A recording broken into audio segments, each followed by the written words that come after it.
සංසාරේ කවදනම් අපි ආයේ මිනිස්සු වෙලා උපදීද? මිනිස්සෙකුට ප්‍රියශීලී විදිහට කතා කරන්න පුළුවන් වෙන්නේ මිනිස්සු වෙලා ඉපදුනොත් විතරයි. අඬ දබර වෙන්න කෑකෝ ගහන්න ඒවට ඕන තරම් ආත්ම තියෙනවා. දැන් බල්ලෙක් තව බල්ලෙක් දැක්කහම මොකද කරන්නේ? අපි වගේ කොහෙද යන්නේ කියලා අහනවද? බුරාගෙන පනිනවා. හපන්ඩොට්ටු වෙනවා. මට කියන්න සත්ව ලෝකයේ තුල සතෙක් තවත් සතෙකුට බය නැතුව ඉන්නේ මොන සතාද? හැම සතෙක්ම ඉන්නේ තවත් සතෙකුට බයෙන්.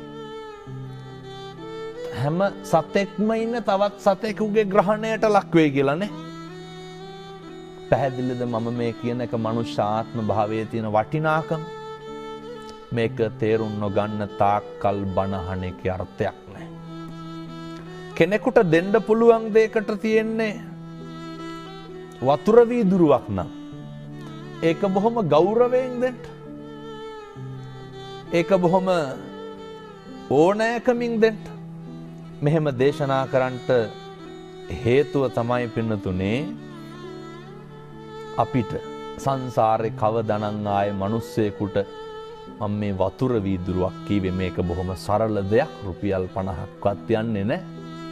කවදනම් ආයේ කෙනෙකුට වතුර ටිකක් දෙන්නද? සමහරු කියනවා නේද ඔය වතුර ටිකක්වත් දෙන්නේ නැහැ උන්ට කියලා. කොහොමද මිනිස්සු එහෙම කියන්නේ? ඒ වැරදි අඩුපාඩු වෙන එක ඒ මිනිස්සුන්ගේ වැඩක්. හැබැයි සත්පුරුෂෝ විදිහට හැසිරෙන එක කාගේ වැඩක්ද? ඒක අපේ වැඩක්.